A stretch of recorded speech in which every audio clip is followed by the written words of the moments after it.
Well, thank you all for coming out. This is a presentation hosted by the Waldo County Climate Action Coalition, which is a group of organizations who are working to, work towards climate programs and hosting events like this in our community.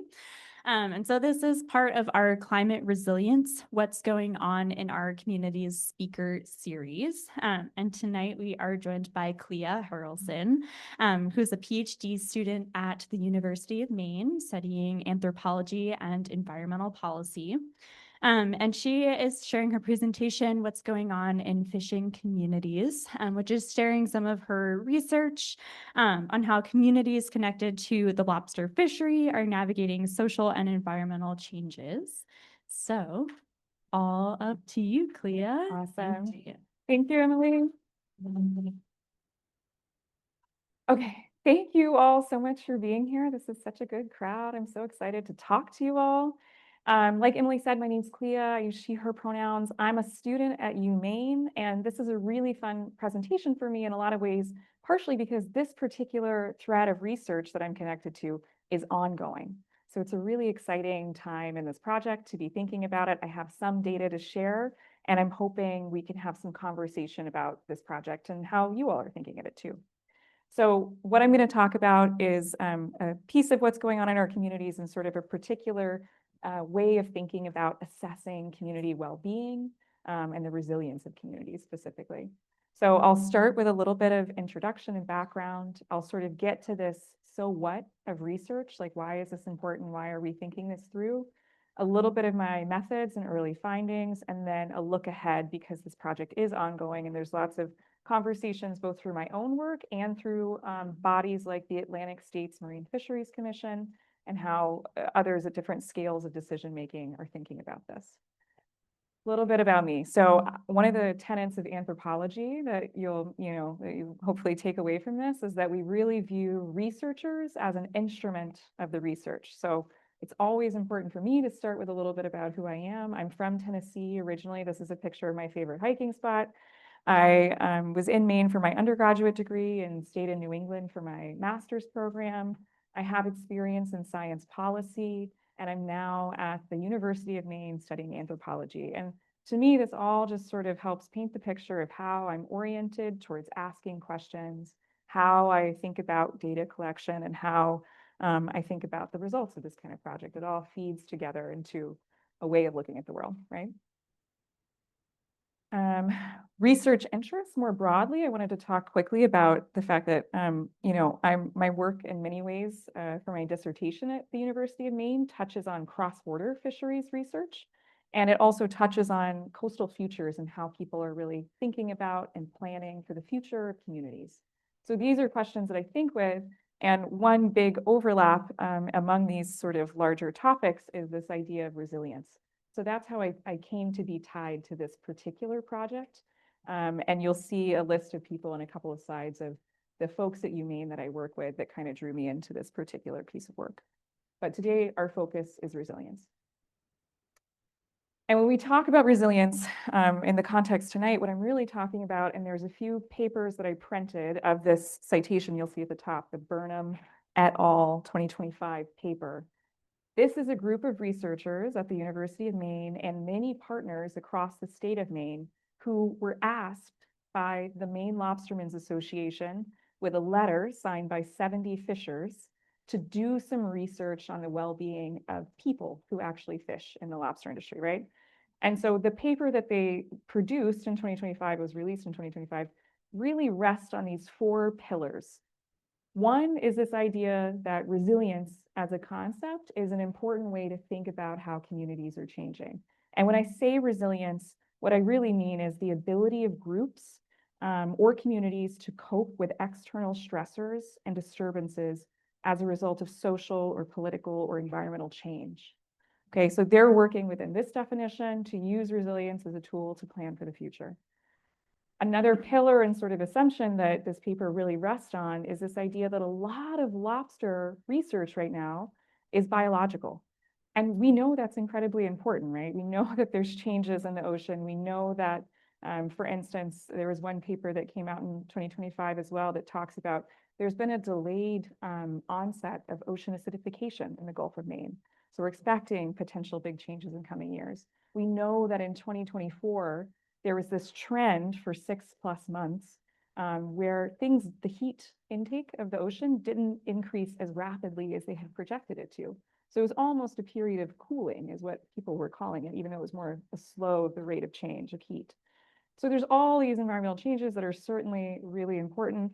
Maine DMR has a series of 5 different kinds of sampling efforts, ventless trap surveys, sea sampling, all these things that I could talk more about that really capture the lifespan of the lobster from larva to adult, right?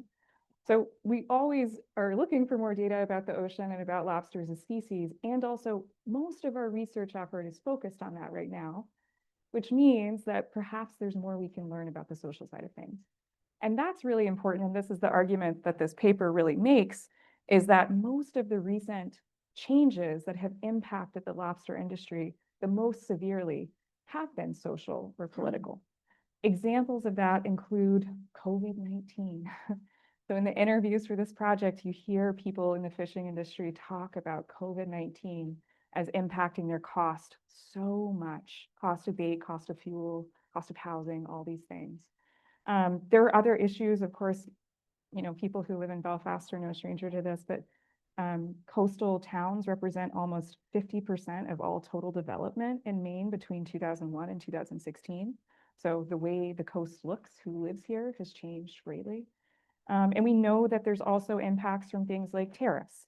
And that's nothing new. That's not even really specific to this administration. There's been price fluctuation historically as tariffs change or implemented or retracted, and we're certainly experiencing some of those changes now. And that kind of volatility can make it really hard for people who live in fishing communities and people who fish to count on what's coming for that year, right? So these kinds of social changes are just a few examples. There's many others. There's many that are sort of fine-tuned to specific places and people and businesses. But just as an example that a lot of what's going on with people who are in the industry right now really happens on the socio-political economic side of things. And this really brings us to this argument that the socioeconomic condition of the lobster industry is detectable in some ways. We can track those changes using public data sets. We can track those changes through different kinds of social science research. And so this whole paper, this base that I'm talking about here, is really arguing that there's a need for social science and that the health of lobsters as a species doesn't necessarily equate to the health of the people who actually fish for lobster or who live in those communities who have those indirect impacts from the fishery, right? Okay, so that's kind of the setup that we're working with. This paper, and there's handouts with a list of these indicators on the back table, because sometimes it's nice to just hold it in front of you. That paper that I just mentioned again here, they interviewed 38 people who fish for lobster, all the way from Lubec down to southern Maine. And what they heard through this structured interview process is that these 8 categories capture a lot of the sort of indicators of well-being that those fishers thought were useful to understand what's happening in the industry. So these are directly feedback from those 38 fishers. You can see up the top, we have coastal accessibility, operational condition. This one is kind of like because we don't have true like ledgers from fishermen, this isn't a profitability metric because we don't have that exact cost and profit kind of data, but it's an approximation based on other kinds of public data sets. We have business investments, meaning how much they put back into the business, like that decision-making process of reinvesting. Community composition, which goes into demographic characteristics and also behavioral characteristics of coastal communities. Financial health, meaning things like 401ks and backup plans and health savings accounts and how much is just in your regular savings account. Risk taking, which really refers to the physical risk of maybe there's really bad weather. What kind of decision do you make at the dock that day? Do you go out because you're in a pinch and you're trying to, push to make that extra buck for this month or this week? Personal spending, meaning like things like vacations or trucks or family life or other expenditures of your sort of daily life. And then of course, physical and mental health. You'll see on the far right side too, there's this final column that talks about data availability.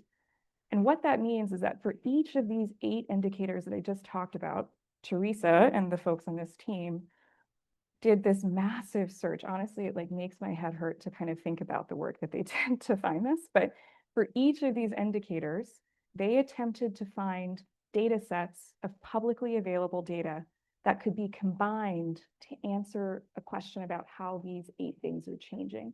So for coastal accessibility, for example, combining data around Airbnb usage, median home price, median income, to talk about like buyer, power, that sort of thing. So there's a whole host of data sets for each one of these. They use something called factor analysis to run some stats and see how correlations, work out and talk about how each of those data sets might explain this kind of concept that we're talking about here, coastal accessibility or operational condition. And so some of these have data that's really easily accessible. For instance, it's really easy to find the Airbnb data or, housing data. There's some things that are collected by the census that are a lot easier to draw in. For some things like mental health, it's really hard to think about what kind of data set you might use to assess mental health at a community scale or even at larger scales across the state, right? So that's questions about this research that's still definitely ongoing that Teresa and the folks on this team are really thinking about closely. And that I'm thinking about through the interviews that I'll talk about in just a second. But this is kind of the foundation that we're working with. And really, there's a lot of benefits to using this kind of indicator framework. One of the things that happens in Maine is that people like me, who are curious about how the fishery is going, go out and ask people their opinions a lot, right? And that can create this thing called research fatigue, where fishermen get really bored of talking to researchers for perhaps not very much money or compensation, or because they have so many other commitments for their day. They're showing up at policy meetings, they're trying to run their business, they're doing all these things. That can create a real mental load for folks in the industry or for any social science research that's going on. And creation of indicators like this helps us potentially track well-being of communities over time without constantly repeating those questions year after year, right? So that's the utility. There's also utility in the fine scale, understanding of change in a place. So it's not to say that these replace conversation over time, but these can be a really strategic way to think about tracking change of people who fish in their communities. And so where I come into this is that research, there's lots of different variations of this kind of design, right? But you typically start with some sort of ideation, you design your research, you go through a data collection process, and then in social science research, you come around to this final circle here in this process that's very iterative, where you're trying to validate what you found. So the people whose paper you were just seeing, the paper that's on the back table, they have set up so much wonderful work. My own work seeks to build on that. And so we're really in this data validation stage where I'm saying, okay, we have these indicators. You did some base work there.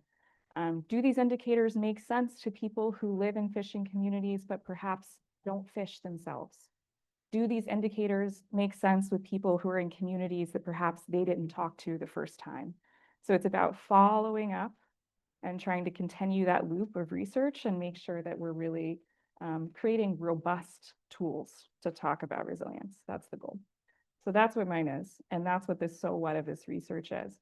That research to validate, which just means like go through that iterative process and making sure that this is a strong tool to use in any kind of decision making.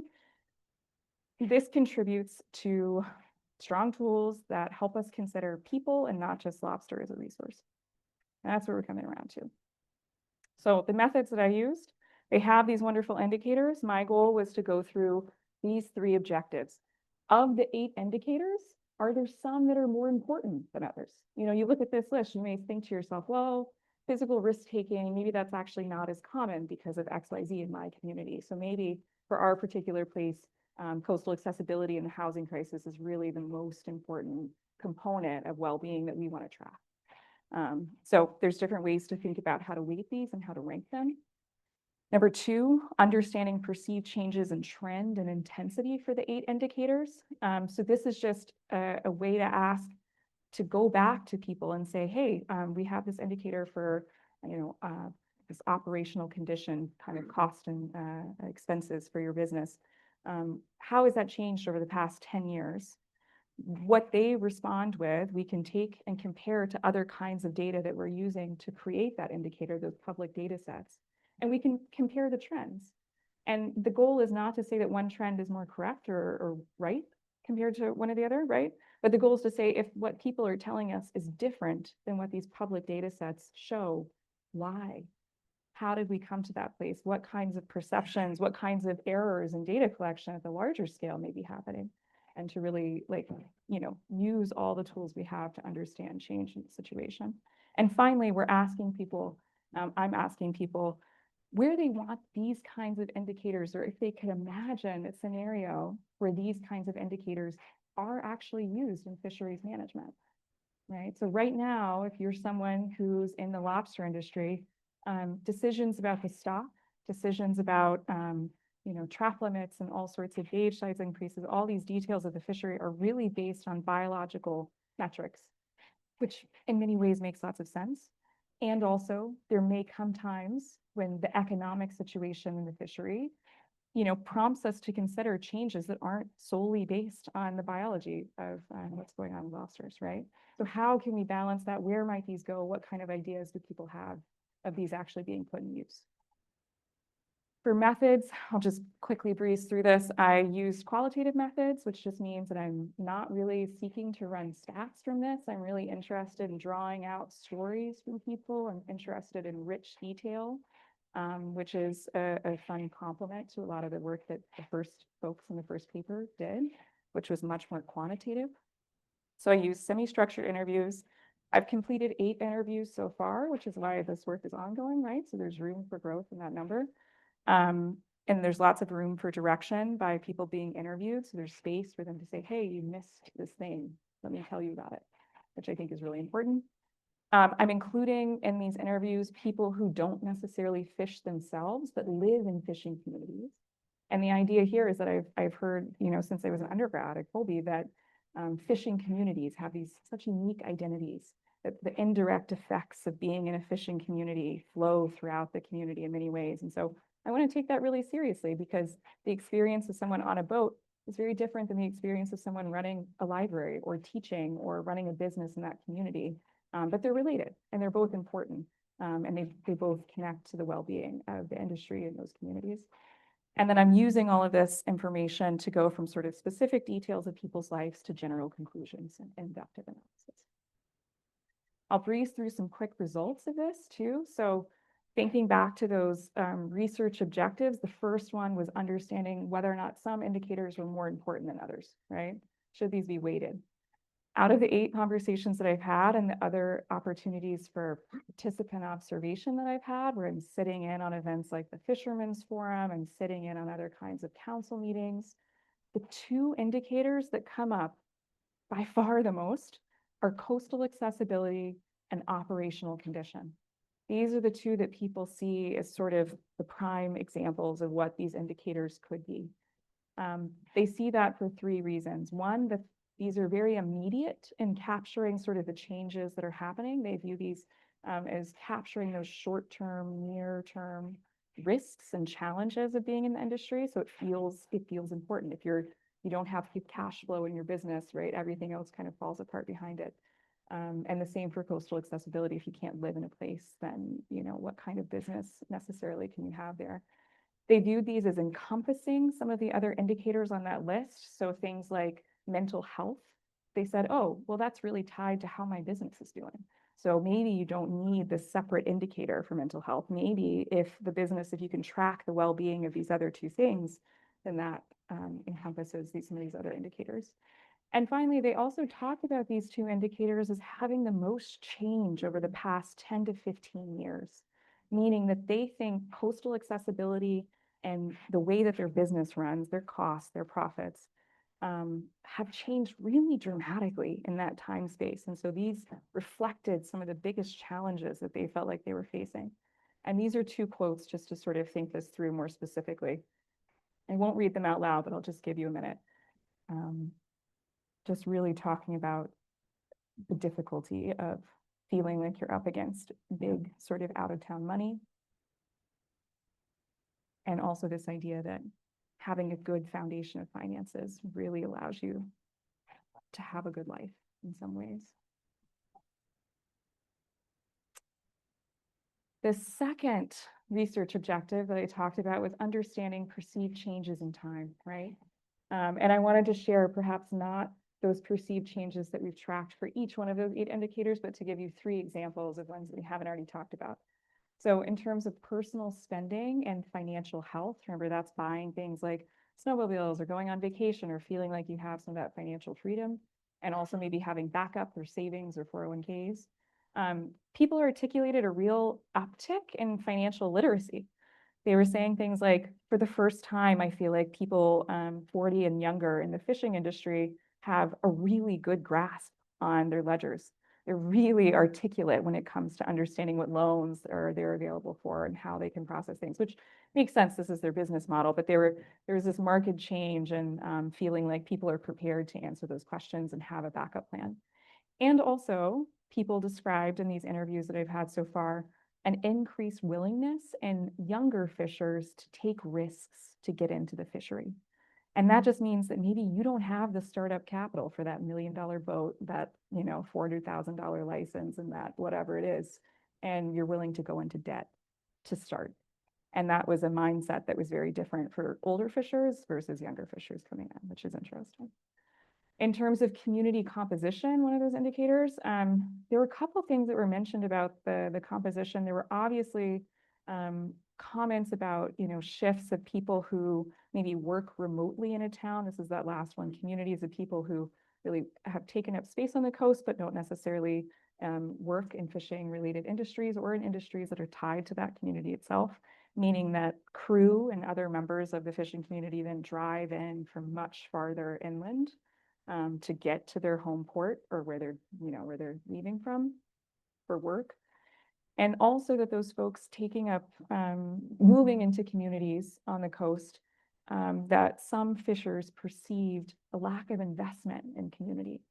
So people coming for a beautiful view, but not necessarily participating in their local committees or councils or community building sort of activities. And finally, a loss of access to coastal land. And this one's interesting because the 2 people who really talked about it the most strongly weren't even necessarily talking about access to port infrastructure or working waterfront infrastructure. They were talking about loss of other public lands and sort of the handshake agreements that had allowed them to hunt on someone's property or walk across someone's property to access coastal areas or that sort of thing. So changes in sort of norms around land access in communities. And then finally, this indicator of physical and mental health, this idea that healthcare access is really, really difficult for some folks in the fishery. There were people who did talk about, signing up for healthcare for the very first time, in the past 5 years. There were people who talked about being on waiting lists for years and years in coastal areas. And of course, that's not necessarily unique to people who fish, but there is this reflection of what those communities are experiencing. And then they also talked about some increase in sort of awareness of mental health, which just means like you walk into places at like the Fishermen's Forum, this was an example they gave, and there's a whole booth area now that's dedicated to physical and mental health. You can go in and get like a little bag with a toothbrush, and you can go in and like talk to a therapist and understand some of those networks. So there is a more visible presence thinking about health, thinking about fishers as there's all these booths now at Fishermen's Forum that talk about industrial athletes, right, in the fishing industry, which just means taking it seriously, all the labor that's going into the work of fishing and treating your body like an athlete. But they talked about too that despite that sort of increase in like very structural visibility of these resources, that there was still a very deep stigma in the communities that they lived and worked in. And so they themselves, in most cases, had not accessed these health options or resources.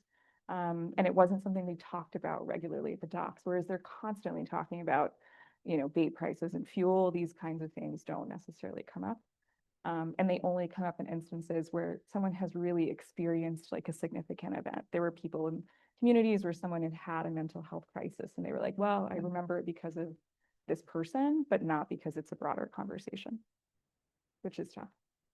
So trends that these are sort of like the nuanced details of what we might be able to draw out of these trends, and thinking through, what kinds of data sets then, if these are some of the examples of the ways that people are understanding these indicators, this is the kind of information we can take back to this broader team that I work with who wrote the paper, and really think through, okay, what does this mean about what kind of data we can be looking for to explain these variables over time?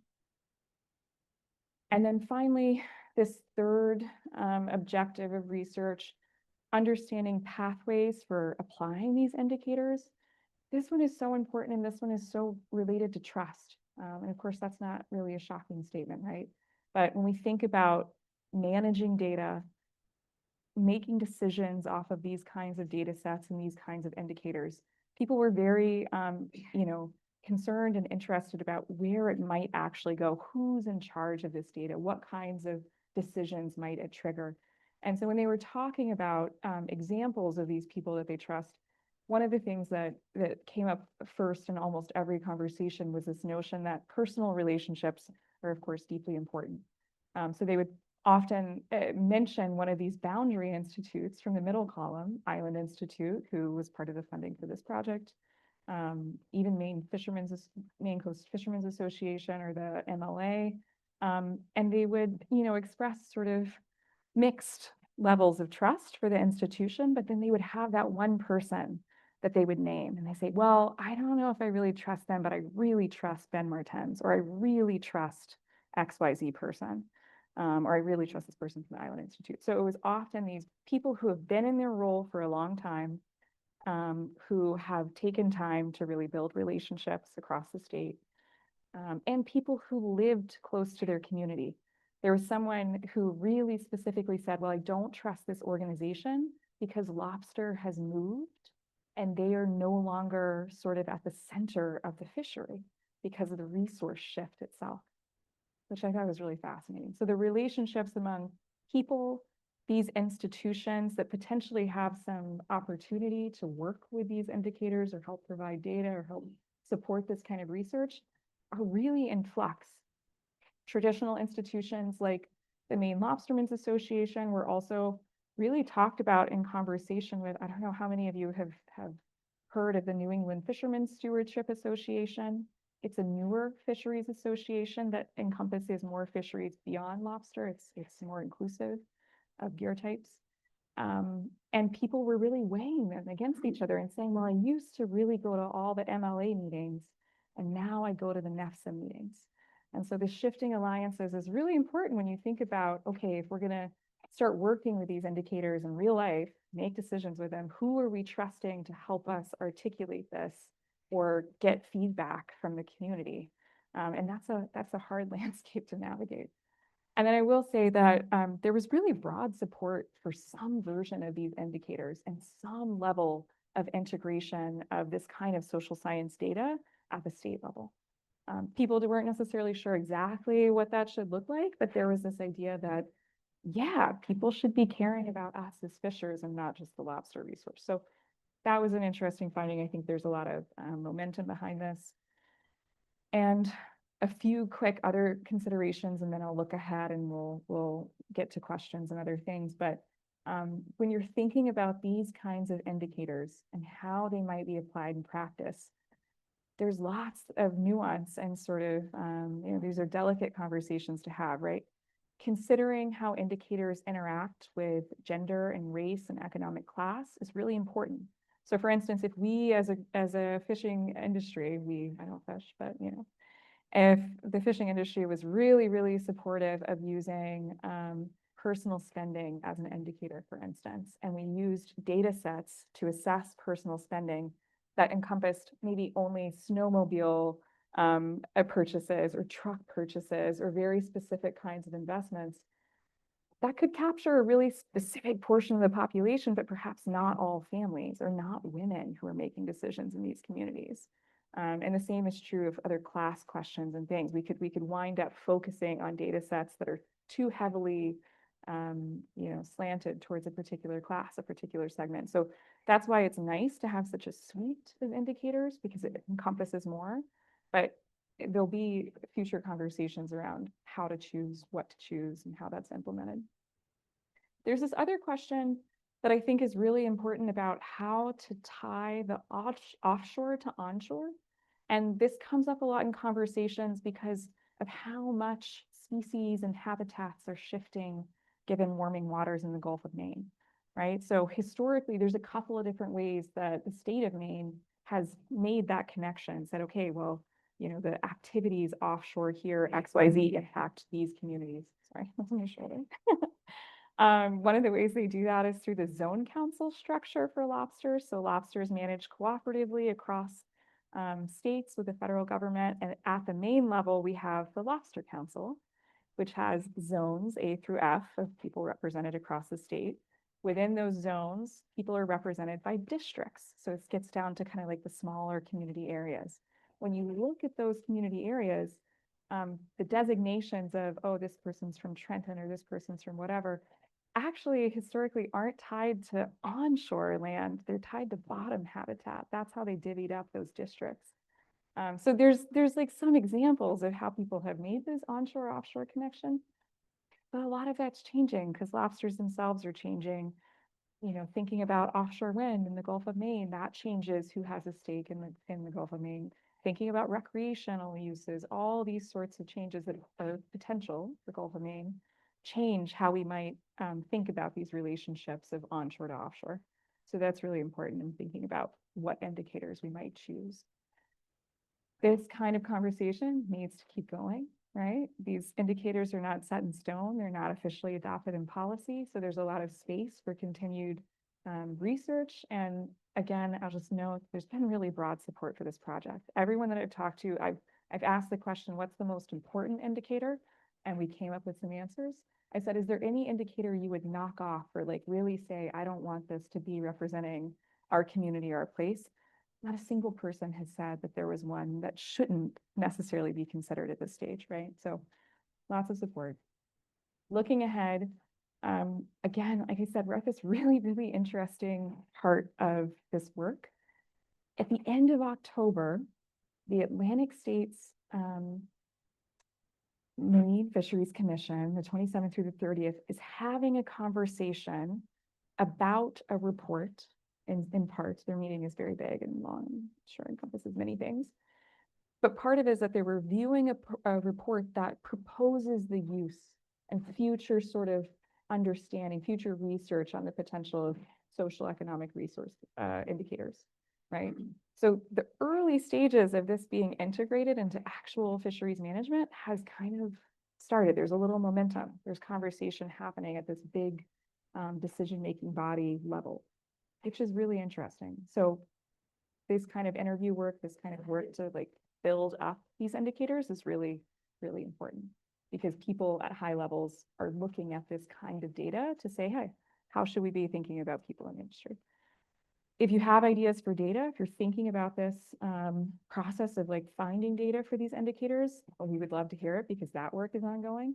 And then I'm also currently still conducting these interviews, which is one of the reasons I thought it was so cool to be able to speak tonight, because part of what I told you, as I said, that I'm looking to talk to people who don't necessarily fish, but who are, you know, engaged in their communities and fishing communities, who are leaders, who are thinking about the future of their towns and their places, or their own lives, potentially. And so there's real opportunity here for you all to participate in this research, and many different ways to do that. So this is a question, this is a space where perhaps I might pause for just a few minutes to answer any specific questions about the material that I've just shared. And then I would love to ask some questions back to you and kind of open it up to what you think of these indicators, what resilience means to you, to some of these questions you see on the left-hand column. Yeah, so any specific research questions first, and then we'll. So you've had 8 interviews up to this point. Correct. And how did you choose your interviewees? That's a great question. The interviews for this project started by chain referral, right? So that means that I went to the people who had helped facilitate some of the connections for the initial research. In this case, some folks at the Island Institute. And I asked for a couple of starting points among community members. And I started with them, and then I asked for recommendations from them of important people to talk to. I've also been trying my hardest to show up in these spaces of decision making. So Maine Fishermen's Forum is one example. There's a climate roundtable that's hosted. There's a number of these kinds of spaces, and I try to show up in these spaces and ask people who seem engaged.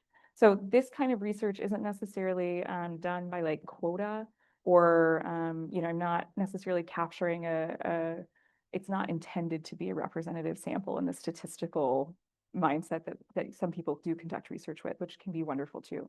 This is a much more relational piece of saying, where is there already momentum of people thinking about these kinds of questions in their communities? And really taking advantage of that momentum and that energy to say, hey, we're thinking along the same lines, and how might we think together? Yeah. So how many people are involved in this study, do you think? I mean, Do you mean partners, or do you mean like folks who people are are going to interview? people who are interviewed? Right. So there's been 8 people I've interviewed so far.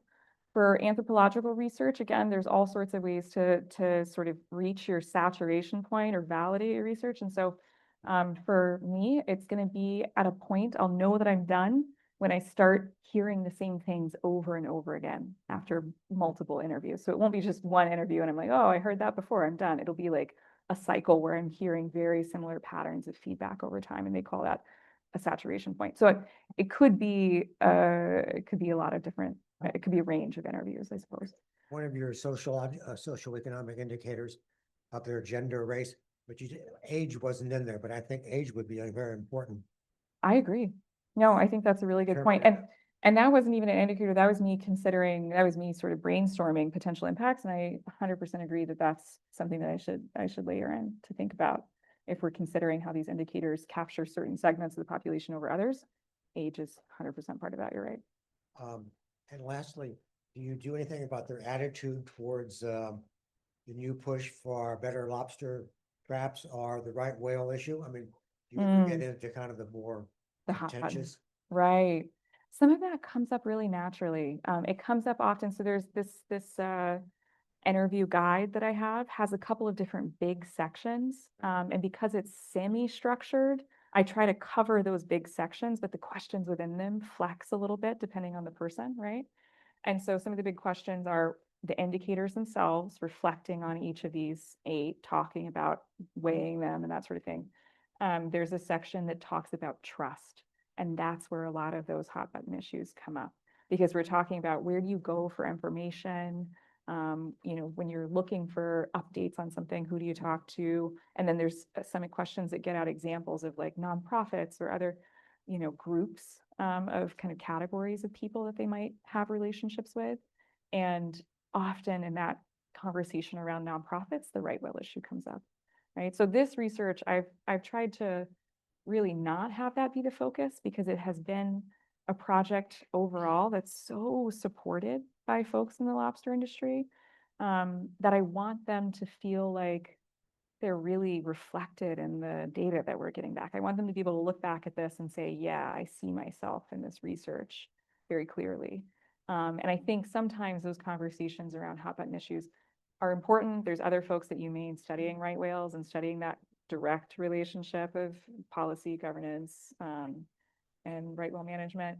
But I think it can, if we start off there, if we get hung up there, it can obscure some of the other really common ground that we do have around these questions of resilience. That's a good question,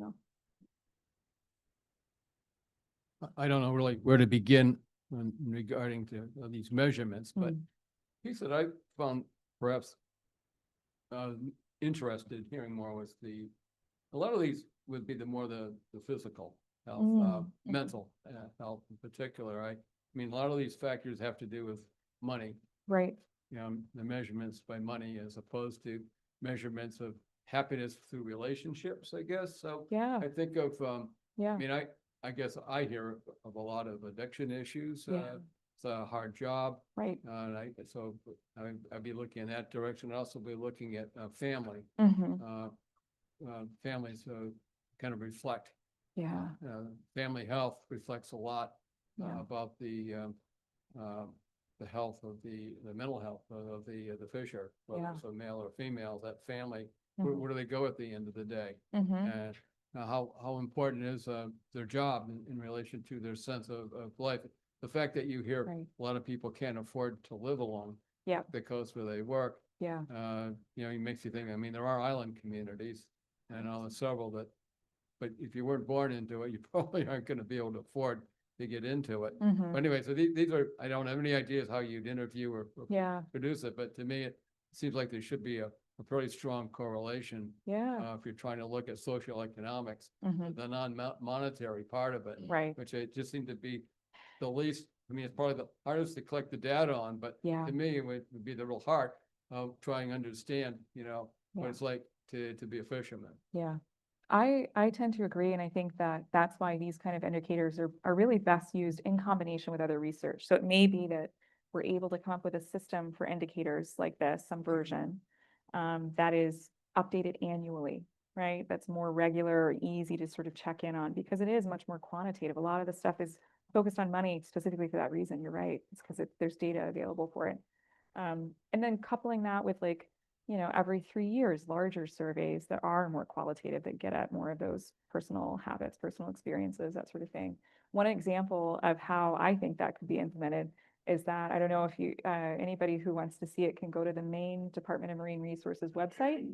They just put together a survey of lobster fishermen that talks about not these issues specifically, but I think it's the kind of example that could integrate these things over time. And if it's coming from that more centralized sort of governance place, it's frankly a lot easier to create trust, to share resources really transparent. You know, it can be a good way to communicate with the fishing community, as opposed to 20 different researchers, you know, trying to come up with their own small projects on this. I agree. It's really tough to balance those. The commercial fishermen are the last of the hunter-gatherers, and and here in Maine, there have some challenges, the lobster guys in particular. Yeah. You know, we have higher winds leading to more difficult sea conditions. Right. Water temperatures are rising, Yeah. changing the you know, the patterns of lobster behavior. Mm-hmm. And here in town, we've got a couple of extremes. We've got one of the most successful and older lobster fishermen, Right. and one of the younger fishermen who Interesting. happens to be female. Yeah, right. So I don't know if they're in your study yet, but they should be. Yeah, I would love to talk to him. Anybody who has a connection. It's often easier if you don't give me their information, but you give them my information. If you have any of that, I would be really delighted to talk to anyone that you think is important in this. I don't know that the average person understands the lobstermen are probably it's one of the more difficult small businesses to be in. Oh my goodness. The entry is, Right. financial entry is pretty steep. It's so steep. You know, if you're running 400 traps at 200 plus a trap, Right. and then buying your own boat to the tune of $500,000, Yeah. that's a very steep entry price. 100%. And the biggest challenges these days are the cost of fuel and the cost of bait. That's what a lot of people have said. So, and then going from conventional traps to lineless traps, Yeah. Mm-hmm. that's going to be very interesting. So Yeah. you have a moving target. Yeah, I think that's the case. No, you're right. That's why this kind of data is interesting, potentially useful, is how can we continually adapt for that moving target in a way that doesn't wear people out or put unnecessary pressure. If Yeah. someone's already loaded down with those questions of how do I pay for XYZ? How am I, running my business? The last thing I want to do is be a burden on I would take their a mind. guess that because all these factors, the average age of your, or the typical age of your lobster fisherman is 50 plus. Actually, in some cases, I was able to connect with some younger people in the community. So I said I'm not really doing a quota system for these kinds of interviews. But it is interesting, of course, to talk to people across genders and age and location. And so those kinds of factors very loosely do definitely factor in. Yeah. That's a great point. Yeah, I would be happy to follow up about. I'm interested, I am here. I've been a lobster fisherman since I was 14 years old, and Amazing. right here. Anyway, I had a lot of conversations with Jim Etchison back in the day, Jim. and I'd like to know if you have, maybe we used his studies for a basis for your project here. I'm sure you probably did. Yes. His work needs to continue, and I think that's what you're doing. But I Yeah. guess you talked about age a second ago. I'd like to know, I don't know, you haven't talked to a lot of fishermen, but have you noticed a generation that is missing from this lobster fisherman population? Because Yeah. when the limited entry came along, trap limits and things 20 years ago, Mhm. it made it very difficult for people to get licenses. And all of a sudden, kids that went away, left the state of Maine to go to, went to college and Yeah. got a job somewhere, says, I want to go back home and go lobster fishing. They couldn't. They There's couldn't. been an entire generation removed from this lobster industry. And I'd just like to know if you've noticed that, I guess, in your interviews. That's a great question. I would say it's hard again with this small sample size, but because I've been observing in lots of different places, and I've been connected with other people who are thinking about this, and who have actually done, you might be interested. I'll try to think about the paper. There's a paper by Josh Stoll and some of these same authors, where they talk about the age shift that's happened by license class. And so they have some really specific examples on that. I would say what I've seen more in my experience of who's showing up in these spaces, who I've interviewed, who's showing up to decision-making spaces, that is that it's almost like a taper, right? So there's a large portion of folks who are probably in their 50s to 70s who are, sort of the anchors of their fishing community, wherever they're from. And then you do have people, in my experience, in their 40s and even in 30s who are, in some cases, participating in a disproportionate way to their age class of people, because they have seen how important it is to have a say in policymaking. That's what someone told me. Like, they witnessed some of those changes that you were just talking about, and they said, I saw this happen to my dad, so I'm gonna go show up. So I would say that's definitely true. For me, the age of folks that feels the most absent is the much younger folks, people in their, let's say, mid-20s down to teens. That population of people is really hard to get a read on from our perspective as researchers. So like, I 100% agree. I think that entry costs that people were talking about, I think this perception of volatility of all these challenges that people perceive in the fishery of right whales and policy changes and governance and that sort of thing have really impacted how the current generations view. A lot of younger people get involved. Yeah, right. All the ones that get involved and the younger ones are not coming in. Yeah. There's some middle folks too. Yeah. There'll be some changes in socioeconomic. I agree. Some of my other research for my actual dissertation is in Newfoundland, Canada. And they have talked, the drop off in people doing any kind of fishing after the cod collapse in Canada has been so steep that there's communities where there's not a single person under 60 who has any sort of remnant of that fishing knowledge of their area, which is really devastating. There's a cartoon that shows them fishing on all that stuff and boats and stuff. Yeah. Who's the date with that? Right. Always said, it's been a war with the lobsters are gonna win. Lobsters are gonna outlive us all and be 100-pound. Yeah. No, yeah. It's a tough industry to imagine the future for. They'll always lobster. Right. I'm sure there'll be as much of an effort to Right. take advantage of that. And honestly, part of the goal for me of this research is to make that more visible, because I think there's this assumption. I mean, some of the papers that have been published in academic worlds talk about some of that data, but it's not really necessarily accessible. People who have lived experience in the fisheries certainly have a pulse on what's going on. But, the average person in Maine, the average person making decisions across states in this region may not have real, understanding of the kind of shifts that are taking place. And so this is one way to sort of bring that all to light. Yeah, that's a good When you question. go to a restaurant, first down to Yeah. a restaurant, eat a lobster, there's all of a sudden there's a story that goes with that.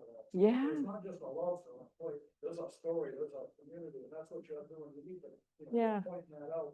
Yeah. Atchison did that. Jim was great. Oh yeah, you mentioned. That needs to continue. Yeah. No, Jim's work is legendary for us, for sure. He was really one of the first people in Maine and in this whole region to put a focus on the people. And so I do think that the kinds of questions that the Stoll Lab that I'm building on and the kind of questions that I'm working on, certainly, and he was an anthropologist and he was specifically from this field of a particular way of thinking about the world and these kinds of people. It's a good one, yeah. It tells a lot of secrets. Yeah. It's funny. Any other question? Oh, yeah. Many decades ago, I studied rangeland management out west in Utah. Yeah. And one of the concepts that fascinated me was ranching fundamentalism. Oh. And you looked at many of these guys who were out there ranching, they weren't covering their cost at all, but they wanted to be seen as a rancher and not as a guy who worked on the county road commission. 100%, yeah. So Yeah. I don't know how many lobstermen are actually doing it kind of part-time, but their real income comes from Mm-hmm. X. Have you There's- encountered any of that? Or maybe this gentleman who knows about it, are there many like lobster fundamentalist? You're not really covering your cost in a way. If you value your time, maybe you're covering your operational costs, but you're not, if you value your own time, you're doing it because you like it and you want to be perceived as a lobsterman and not as a working for the county road commission. Yeah. I feel like that's really characteristic of the, yeah.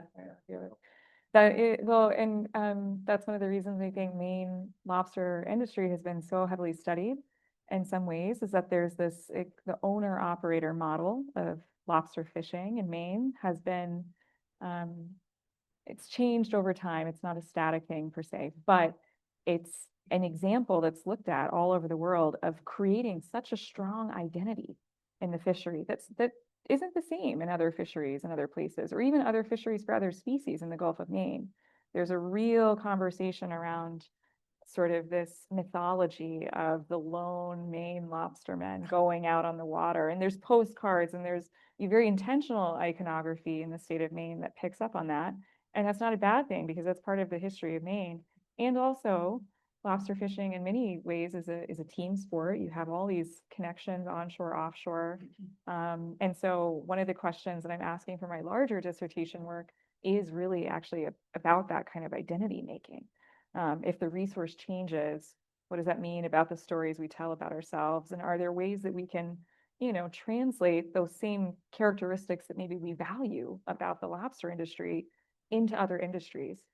Aquaculture is one that's really popular. People have told me that, there's one of the top sort of diversification strategies for lobster fisheries is there's other fisheries people do sometimes, but kelp aquaculture is a really popular one. And part of what people like about kelp as opposed to some other things is that it's much closer to the owner-operator model of lobster fishing.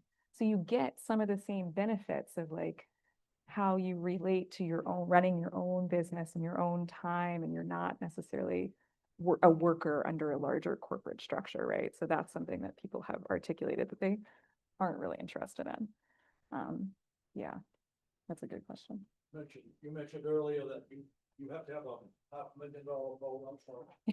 You have to have a $500,000 boat and a $400,000 license. That's not the case in the state of Maine, okay? Right. You cannot Right. sell your lobster license in the state of Maine. Right, Because if you right. did that, there would be no more owner operator. Right. The that's true, licenses that's would more be tricky. all purchased by a big corporation, Yeah, like they do in New Hampshire. yeah. Shaftmaster And Canada. Corporation, they got big boats and crews and Yeah. they go lobster fishing right beside the main fishermen out Right. in federal waters, but Right, uh, that's true. yeah, That's so true. It's mostly the that. state of Maine yeah, has done a very good job in keeping it as an owner operator Yeah, business, and that's what keeps the identity of the lobster fisherman going.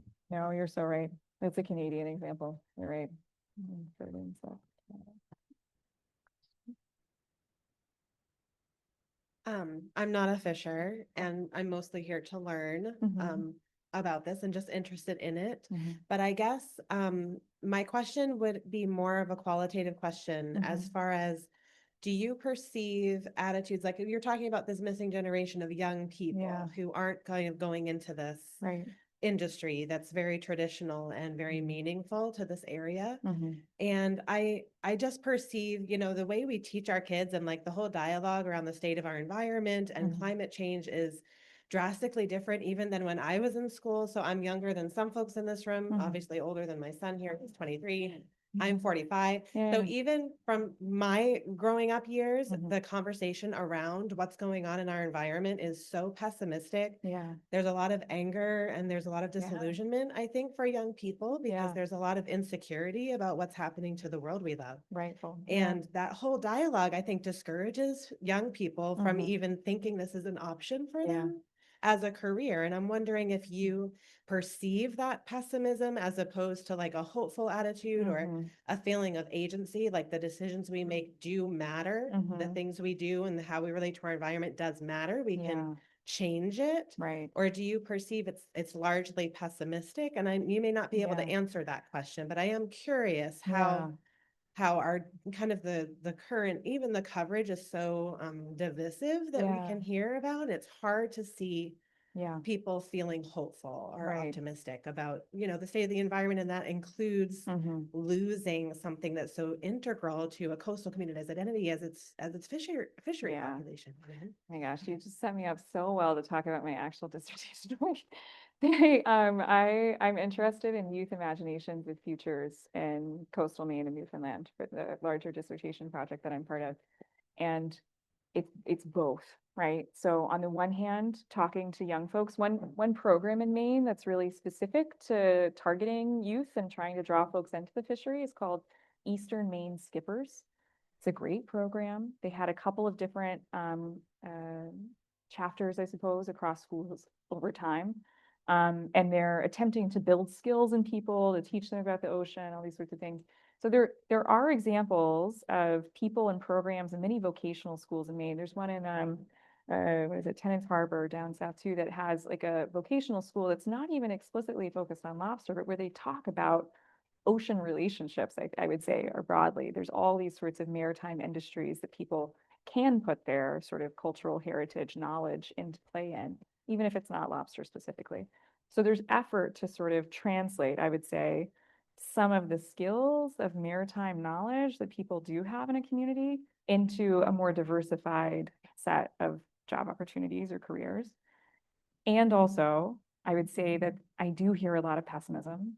And I've talked to a number of these folks that I have interviewed and people that I've talked to in other contexts, you know, have expressed that they are not, they're not telling their kids to get into the lobster business right now because it feels volatile or, you know, perhaps difficult to enter, or all these different things. So I do think it's both, but I think there are really strong examples of people in Maine who are working to teach young folks that they have tools and capacity where they are to stay and build the kind of life that they envision or would hope for without necessarily moving to Boston or, you know, moving away, that kind of rural brain drain that people talk about. But it's really tough. And I would say it needs more support. In the past, the lobster fishermen, if they, you know, when they weren't lobster fishing, they go scallop fishing, they go ground fishing, they go halibut fishing, there was shrimp fishing. They do a variety of different things during the year. Now everything is pretty much all about lobsters because all the other species have been depleted or the warm water's taken care of them. The lobster industry seems to be at this point very strong, but I think to replace some of those other fisheries that are gone, the aquaculture industry is up and coming.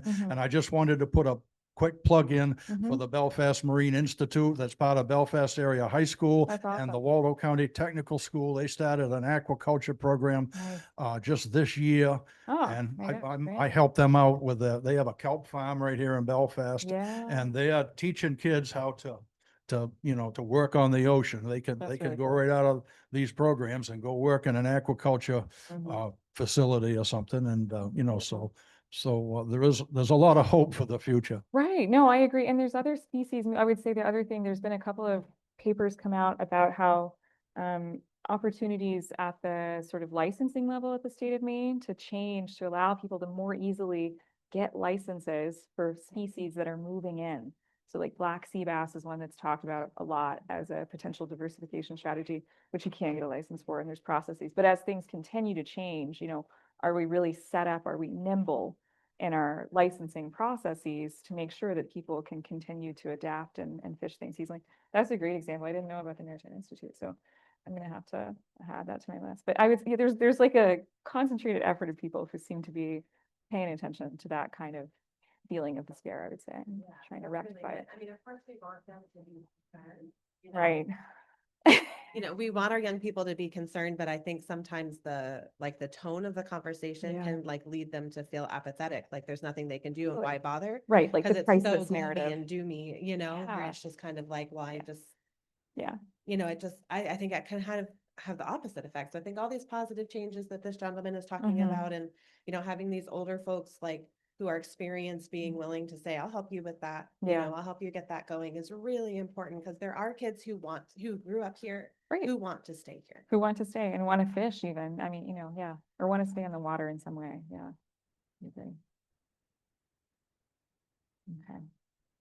Any other questions? And if not, I would love to, we can talk about these 4 questions out loud. Raise a hand, how comfortable people feel scanning a QR code and doing a little activity? We'll give it a try. We'll give it a try. Yeah. Let's put it up. Let's give it a go. So on that little half sheet of paper at the back of the room, and we can maybe grab those and hand them out, or at the top of this screen, joinmenti.com, and then there's this short code, but there's also a QR code that Emily's coming around with. You can scan that. It brings up a list of the indicators on your screen, and you can rank it. So you can choose which one you think is most important, and we can see the results live here in real time. What is this? Yeah, so as people put it in, we'll be able to see what this room thinks of these indicators. You can also tell me, you can also say it out loud. We don't have to.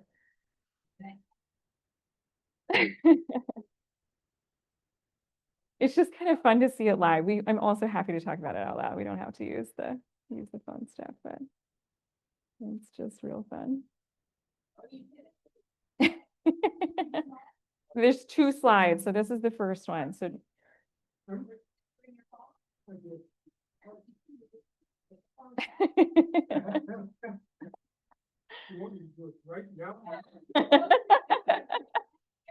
it's just so fun to see it all together for everyone. You don't have to. There's no pressure. So you can take it, and I think in this case, you'll see the list of indicators, and you can put your finger on one and slide it up to the top ranking little area, grayed out area there that lets you put it first.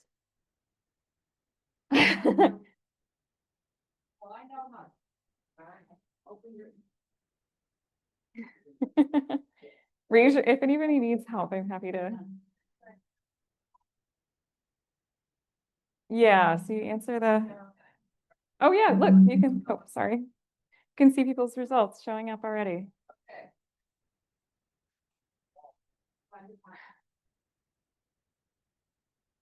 So we have 15 people who have found the site and are thinking about the question, and we have a couple people who have answered. It's just fun. So you're ranking the options, but you're really only, in this case, picking your top one. If you were having to pick out of these indicators, what you think is most important. Yeah. Yeah. Y'all are being really good sports. I appreciate it.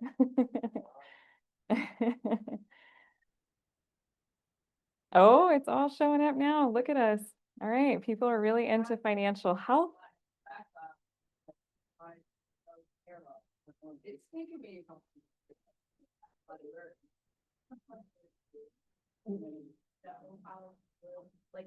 I can't actually do it on the computer from this side, unfortunately, because it looks very different on the phone. Yeah, I know. That would be really helpful. Sorry. Because you already answered that question. So there's 2 slides here. So once you rank the first one, we can look at the results. It's just a curiosity type thing to see where this room is at. And you can see that we have a number of people who have voted for coastal accessibility as one of the most important, financial health as the second most, risk taking is way down there at the bottom, which is kind of interesting. Yeah. It's a non-scientific. The ranking. Oh, rankings can be quite scientific. This one isn't. We're not taking stats on these. Yeah, yeah.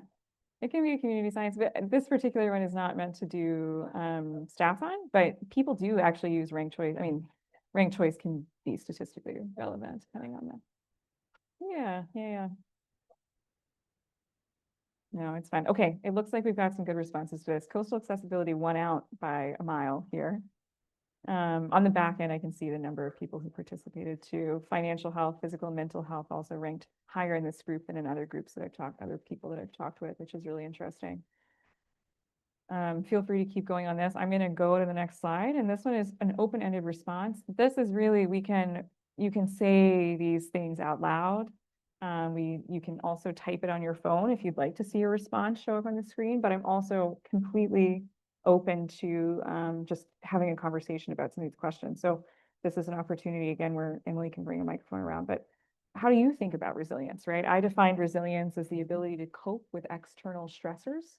Other people give me different definitions for resilience all the time, and that's really interesting. Do you have other particular pathways that you think these indicators should be used for? Other organizations or other levels of decision making where you're thinking to yourself, wow, I really wish some kind of indicator like this was being used to track well-being and resilience of a community over time. Those kinds of examples are really useful. Is there anything that we haven't talked about that's not captured in these current 8 resilience metrics, right? Maybe there's something missing from your perspective. Well, I just want to say I tend to define resilience as the ability of a community to bounce back from an adverse event. Okay. That's the way I, piece. Yeah. Okay. Yeah. No, it is. It is because it assumes, there's definitions of bouncing back to what? Coping with what level of external stress? Like this one, facing the day with enthusiasm. So resilience being sort of a joy factor in some ways. I like that. And these are conversations to sort of plant a seed. If you're someone who thinks about this a lot, I would love to talk to you afterwards. Like let's set up a time to talk, because these conversations are also, it can be big questions that are hard to come up with answers on the spot, but ability to bounce back, I see that. Sense of sustainability of the business and the sustainability of the community participation. I like that. That's interesting. Sustainable community participation. That's a really different take. I like that. Potentially, yeah. This is great.